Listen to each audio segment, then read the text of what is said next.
Joe, it was a 1-1 draw at home to Hornchurch, but did you feel that was what we deserved to get from the game? Absolutely, on the second half performance. I think the players would admit it first before we say that the first half wasn't us. We didn't get to that level that we did on Tuesday night.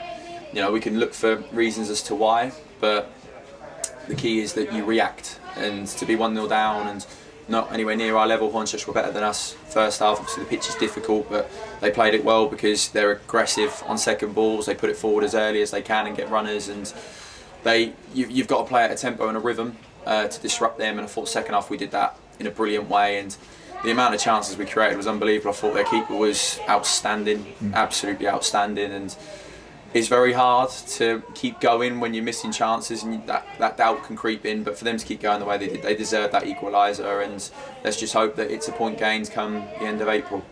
Yeah, and do you think we should have had a penalty or maybe two in the first half? I don't know. You don't know? Yeah. Okay, fair enough. I'd rather not talk about that, to be honest. Yeah, no, fair enough.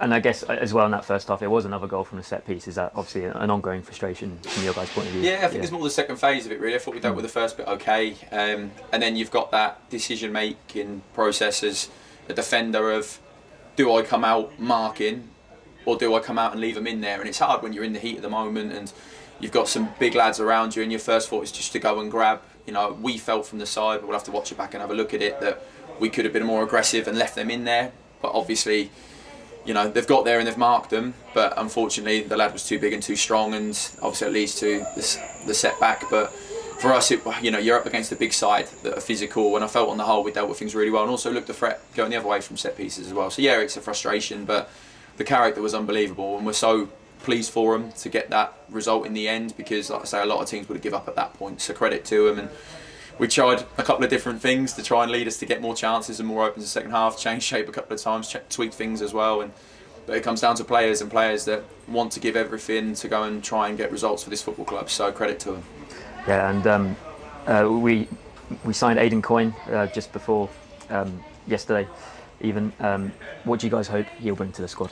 Lots of energy, and I think people would have saw that today. Bless him, he's been in bed most of the week. Again, didn't tell us till afterwards. The virus has ripped through the whole squad. I think James Claridge gave it to him, his Watford buddy. But no, I mean, his running capacity was unbelievable. Landed on second balls, done a lot of good things. And what I like about him and the other lads we brought in, the likes of Alfie Bendor and Ruben White, like, they take risks with the ball. They try and make stuff happen, and they're brave. But no, we can't ask no more in terms of his effort. Him and Alfie Bendor would absolutely ran their socks off in there, and you could name 5 or 6 of them in that aspect. So no, I think he'll bring us energy, hopefully a calmness on the ball, and a willingness to work hard and run around for this football club. So no, we're delighted to have him and looking forward to working with him. Yeah, and we had 2,285 people here today.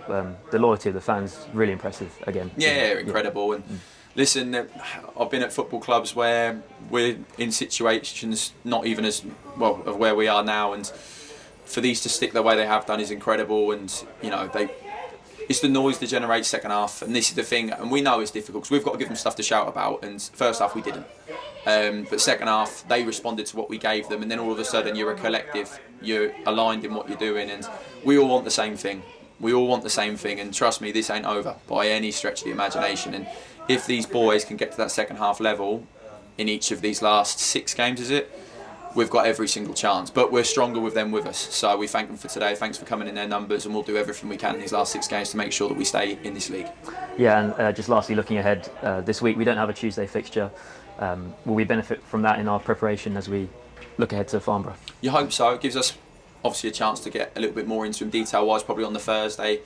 But for the boys, it's just rest and recover. You know, it's a small squad, and they've had to do a lot of games back to back to back. A lot of boys have played 90s back to back to back. So, you know, like we said, was there an element of that came out in the first half? Possibly. You know, that little bit of mental tiredness as much as physical, and hopefully that free week allows us a chance to recover, make sure that we're mentally and physically right going into another one of these big challenges and big hurdles come Saturday. Thanks for your time, Joe. No worries. Thanks, Joe.